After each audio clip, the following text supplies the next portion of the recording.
This is a special bonus edition of Judaism Unbound, the Dybbukast, Season 3, Episode 1, Years Have Sped By. We are thrilled to present this bonus episode of Judaism Unbound in partnership with Theater Dybbuk.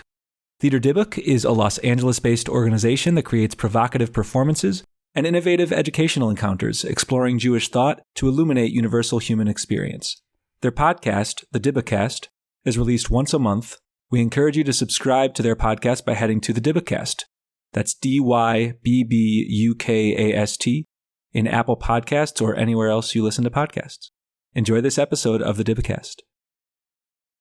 Years have sped, eternally streaming. Life has shaped you in course of time. Still you sang, and still you created rhyme. Still in your own fashion you prayed, or composed songs of sadness and joy, or with children played. You shortened, or the garment lengthened. Years long and oft regretted, you counted them to the good. Winters and summers in their array passed by in eternal procession. Now you sing again songs of bygone days, of love eternal, rooted so deeply, of the ordinary day-to-day chores. You sing your song once more of the days of yore.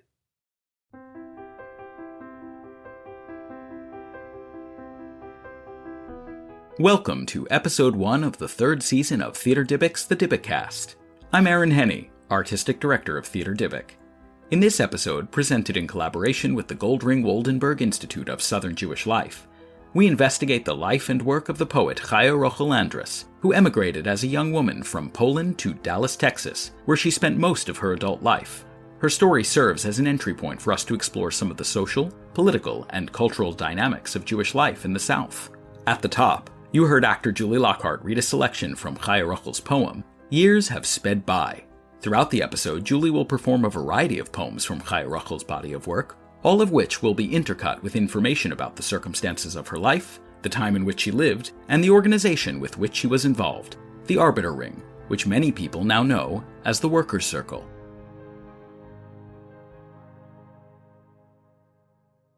And now, Season 3, Episode 1, Years Have Sped By. I never know when, at what time I'm going to write, when I'm going to write. I don't say I'm going to write a poem. I sit down and I write, and sometimes it comes out the very best thing. But then I started thinking back. Let's see, why did I say that? And all of a sudden I say, no, that's no good. I tear it up and throw it away. And then at another time, I come back to the same thought that I had before, and I write something different, and it comes out so beautifully nice without any trouble. That's Chaya Rochel in an interview from 1981, courtesy of the Dallas Jewish Historical Society. During the interview, she shared about her writing and her personal history. Her story is a story about, in part, tenacity of a Yiddish speaker, a Yiddish reader, and a Yiddish writer to continue working in their native language in a way that's meaningful to them, even when that audience is dwindling. That's Dr. Josh Parshall, Director of History at the Institute of Southern Jewish Life. He talked with us about Chaya Rochel's work and its connections to the Yiddish-speaking world, as well as Jewish life in Eastern Europe and the South. Well, I was a very happy child. I was born in Poland, in Suwałk, or Suwałki. We were 4 sisters, including myself, and a brother. My brother was the oldest. I was the second. I was a child who didn't have any kind of worries.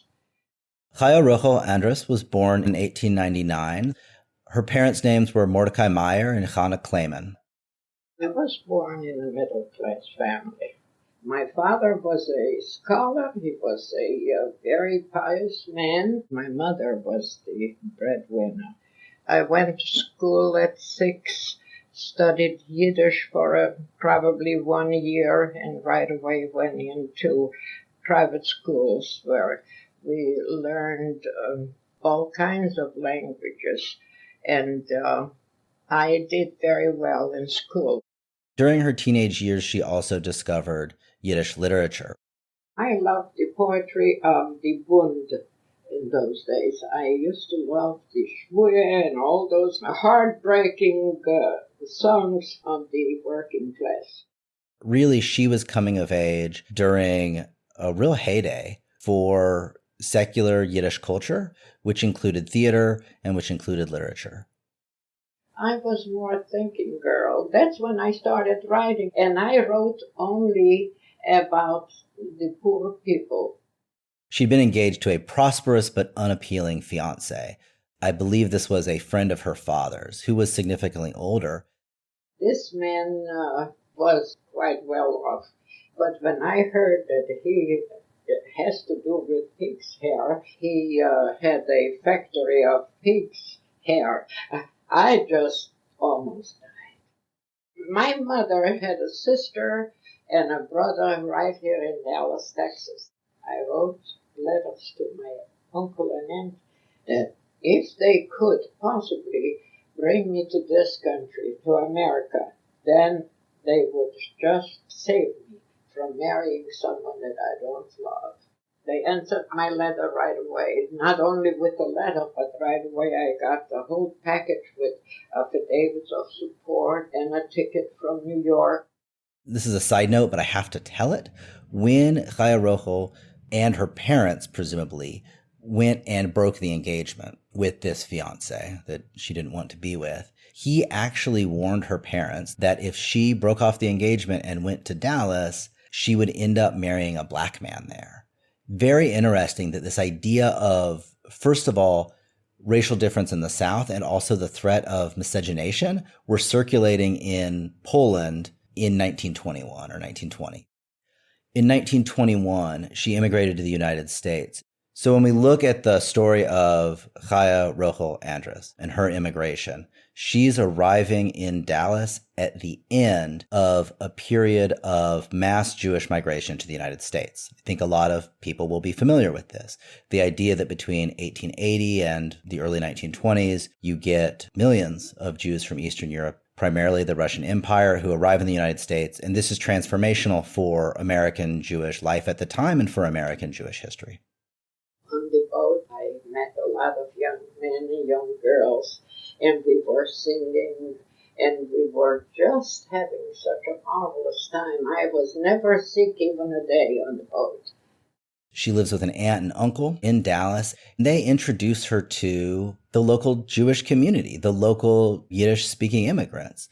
She married one of these other immigrants, a fellow immigrant, in 1922, Harry or Parshall Andrus. He spoke a beautiful Yiddish. I didn't look for anything else at that time. I guess I didn't have sense enough to look for anything else. It speaks to the centrality of Yiddish in her life. Yiddish being her home culture, something that was important to her and was a comfort to her in this new place. He was about 12 years older than I was too, but it's a very fine gentleman, very fine. My dear Parshall, you have sown grass, trees, and flowers with your efforts. Beauty spread, so much loveliness created. Sacredly your devotion hovers. Your roots demand my enduring, not with tears but with strength you dissipate my sorrow, my yearning. So near to me is your body and soul, all about reminds of you. Your name enlivens my lips. I hear your wisdom answer me. She really spent the next few years raising their 3 sons, as well as helping out in the family business. They owned a grocery store in what is now really central Dallas. My oldest son was born about a year and a half after we got married. And then my second son came 22 months later. And my third son came 5 years later. I think that the story of Jewish life in the South can tell us so much about what it means to be American. That's Nora Katz, Director of Heritage and Interpretation at the Institute of Southern Jewish Life. She spoke to us about how Chaya Rochel's story intersects with the Jewish history of migration to and within the southern United States. So the first Jews to arrive in the South arrive in Charleston and Savannah.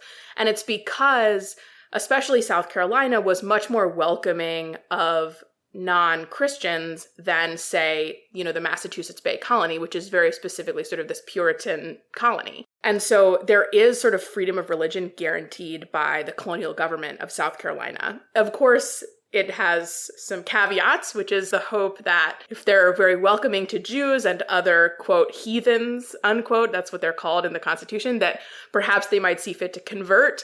That doesn't really happen, but it does mean that Jews are more able to come to the South, settle in the South. They're able to own land, to build synagogues. And Charleston and Savannah, in this time, in the 17th century, are the northern edge of what some Southern Jewish historians call a Gulf Caribbean plantation region. So there are all of these port cities that are all around the South: New Orleans, Galveston, Texas. And as Jews are arriving in those places, they may stay there for a few years. They may move inland. Ere long you've drifted far afield. Whither are you flying? What will you see afar? What greetings will you bring, and what sort of an answer? Most of the Jews that come from Eastern Europe during 1880 to 1920 arrive in New York City. Most Jews from Eastern Europe in the period go to the urban north. And this is transformational for American Jewish life at the time and for American Jewish history. So in terms of the South, it's also transformational. It makes the overall Jewish population of the United States more northern. So in, say, the 1860s, American Jewry was like, say, 13% Southern. 13% of American Jews lived in the South at the outset of the Civil War. That number drops to 5% or so by 1924, when immigration restrictions really cut off Jewish immigration from Eastern Europe.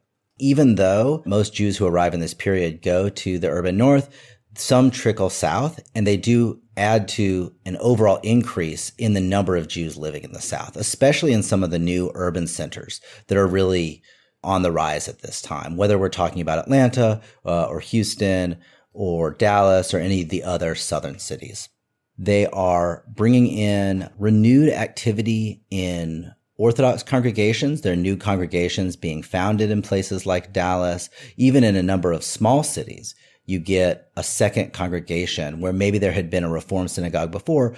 You also get new political groups. You get East European Zionists. You get some of these Jewish leftists of different stripes who make their way south, and it's a new type of Jewish activity that may not have been present in these cities before.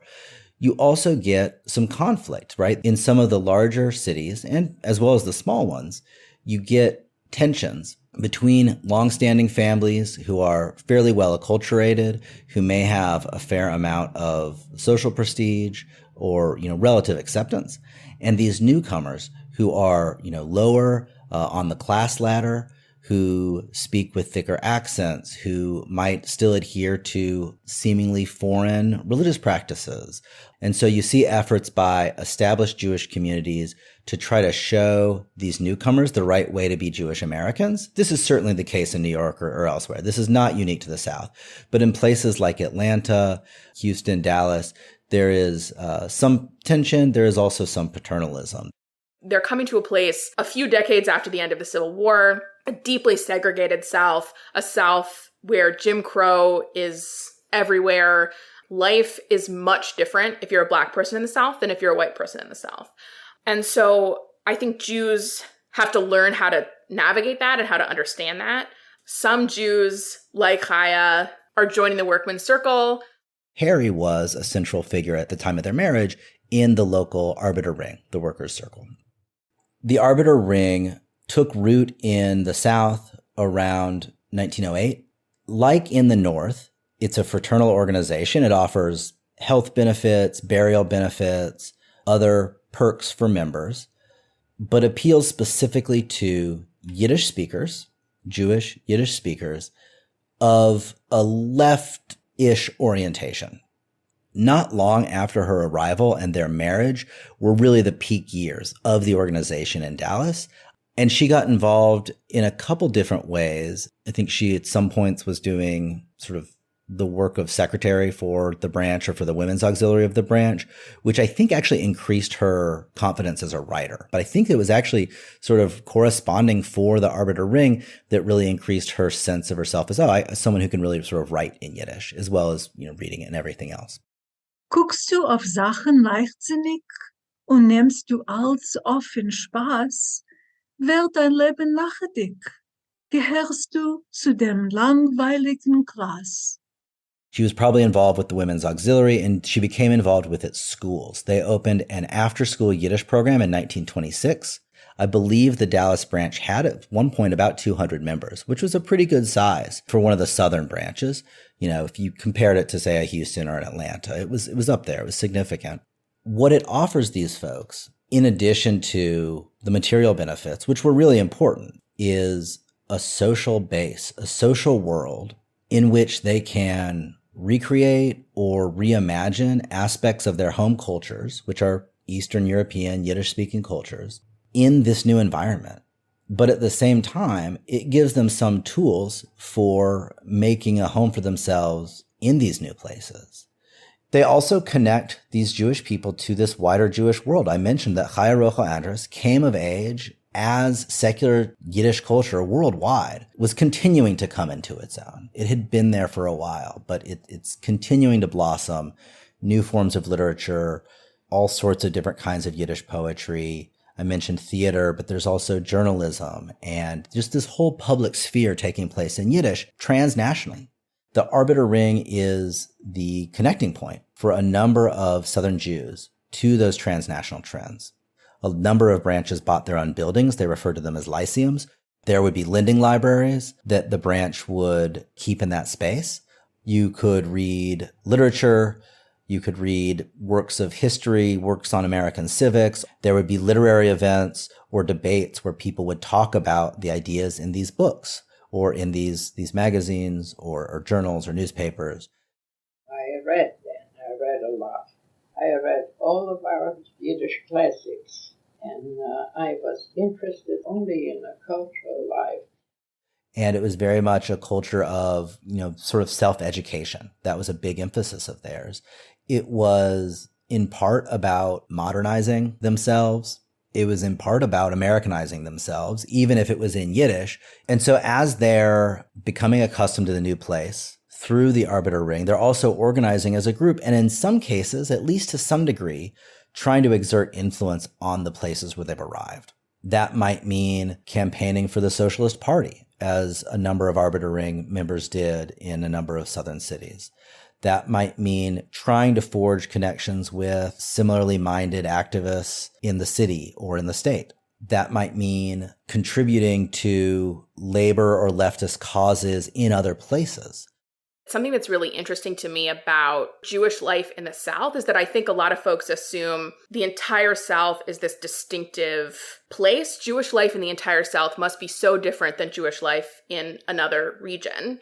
And I think that part of this is kind of these ideas about Southern exceptionalism that I hope that we are dismantling.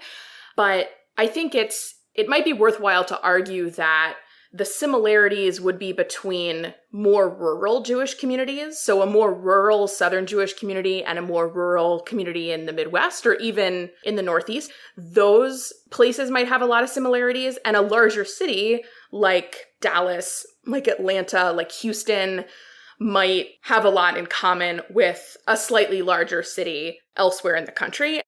If you look at Jewish Dallas in 1920, and if you look at Jewish Dallas today, her path and really the trajectory of her family in terms of Jewish life in the city does typify a few things. For one thing, they started out downtown. So if you look at where the congregations and other Jewish institutions were in Dallas in 1920, they're in South Dallas or they're somewhere in the downtown area. My wedding was in Parkview Club. The first wedding in Parkview Club was the Jewish Federation, the very first building that they had.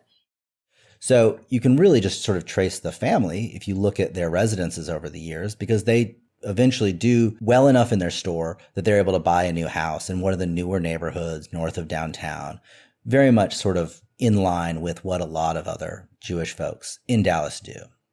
We never had to worry about money. We had a store. We had always food, and I wasn't interested in money.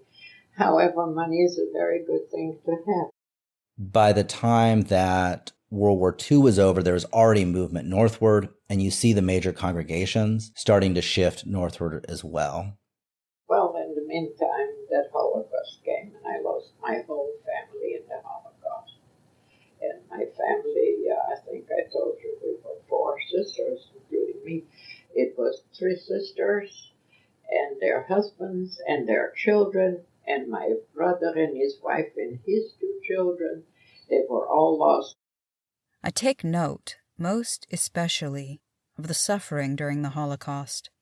I take a reckoning, essentially, in multiples of those I've lost. My younger sisters 3, and their husbands, that makes 6, add 7 children to the sum. A paragon, every one. Father and mother with gifted children blessed, then cut down in bloom of youth, and not even covered with earth. This decision of hers to write, it reflects, first of all, that Yiddish does not die with Nazi genocide. Everything that came out of the depth of my heart was the Holocaust, and it was all published right away.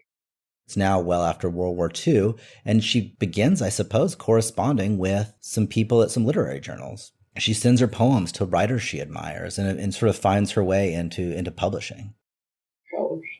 I read his books, his first few books that he has written, and I wrote to him how much I enjoyed his writings, his poetry, and when I got a letter from him, it says, "Where in the world did you learn such a Yiddish?" I had many poems published in Toronto in their weekly. They published everything Shalom Stern sent to them. So she publishes this series of books really later in her life. It begins with poetry, but the later volumes also have prose memoir written there. The poetry itself is very memoiristic. With Chaya Rochel Andrus's writing, we see a lot of engagement with religious themes. There are really, you can look tons of examples in her poetry, and she writes a number of poems that are specifically about holidays. Her poems about the holidays are also tied in with the seasonal rhythm of life in Eastern Europe. She's writing about nature as she's writing about Jewish practice. Out into the fresh air I stroll, tread on the soil with sprouting grass.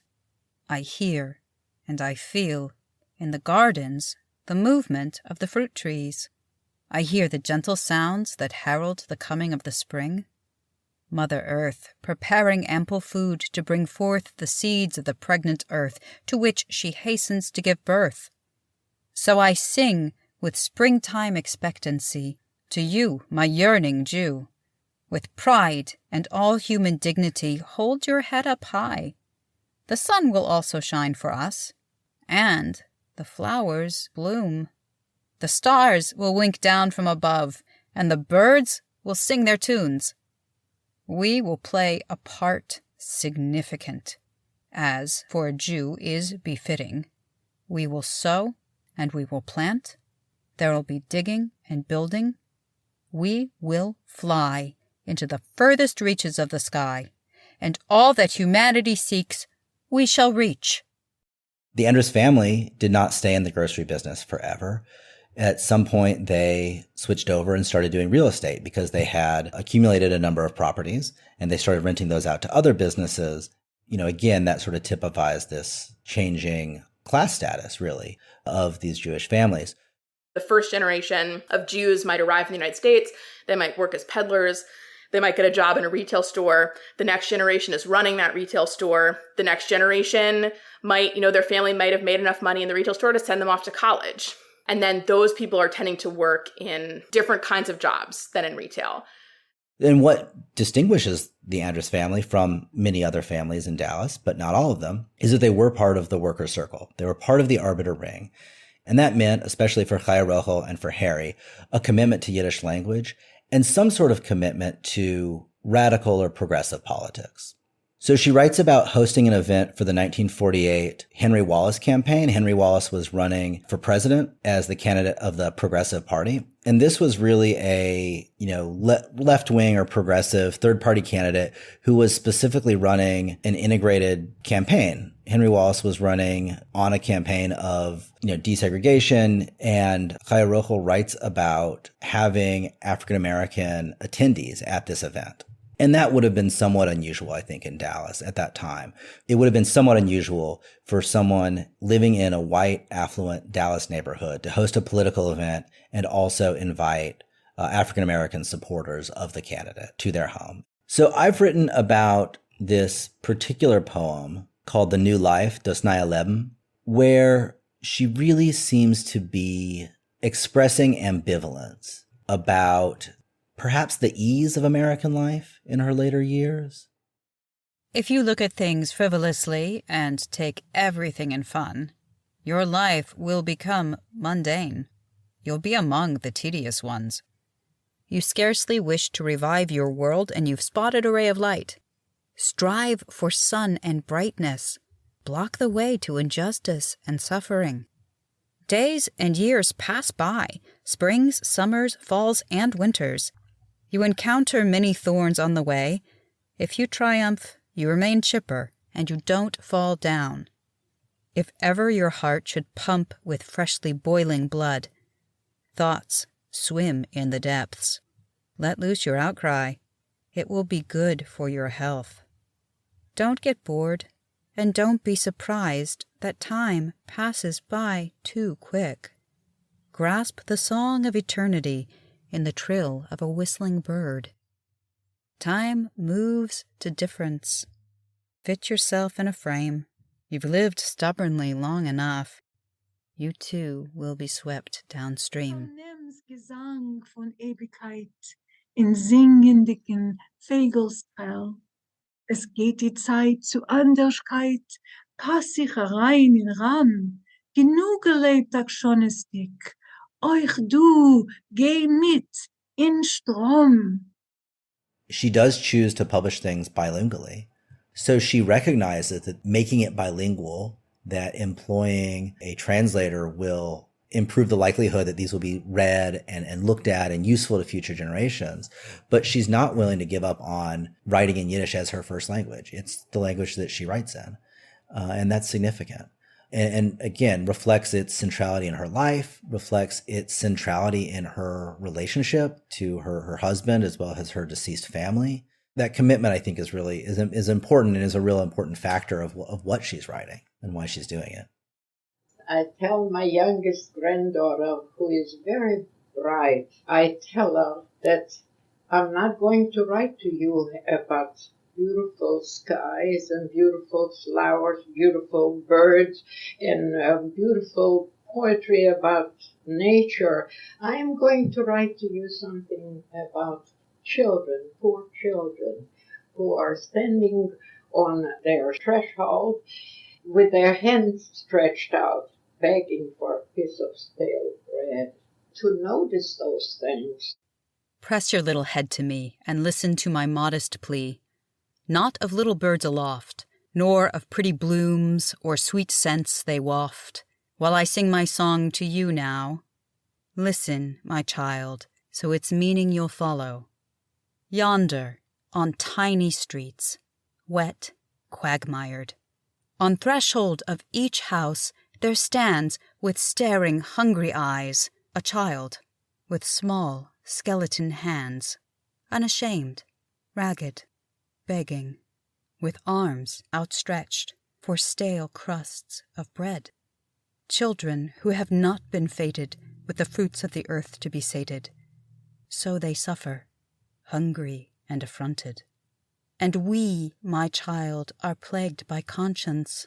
Wonder if the world will note their presence. Will their hunger pangs be eased? Will there be an end to children's graves or children's caves? Will a sunny radiance ever be reached?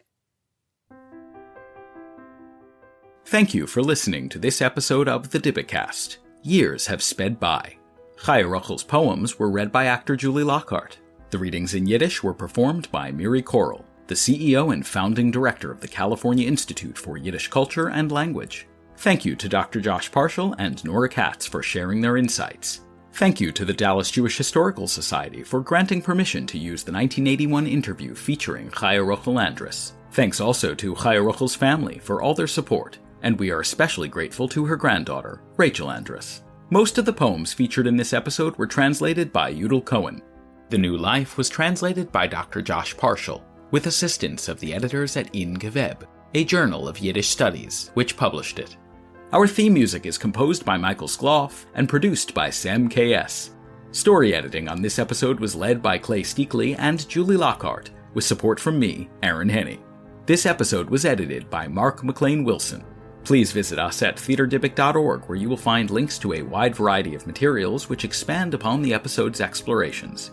And if you want to know more about Theater Dybbuk's work in general, please sign up for our mailing list on that same website on the contact page. This season is generously supported by a grant from Lippman Canfor Foundation for Living Torah, and this episode is made possible in part by a grant from the City of Los Angeles Department of Cultural Affairs. This episode was presented in collaboration with the Goldring Woldenberg Institute of Southern Jewish Life.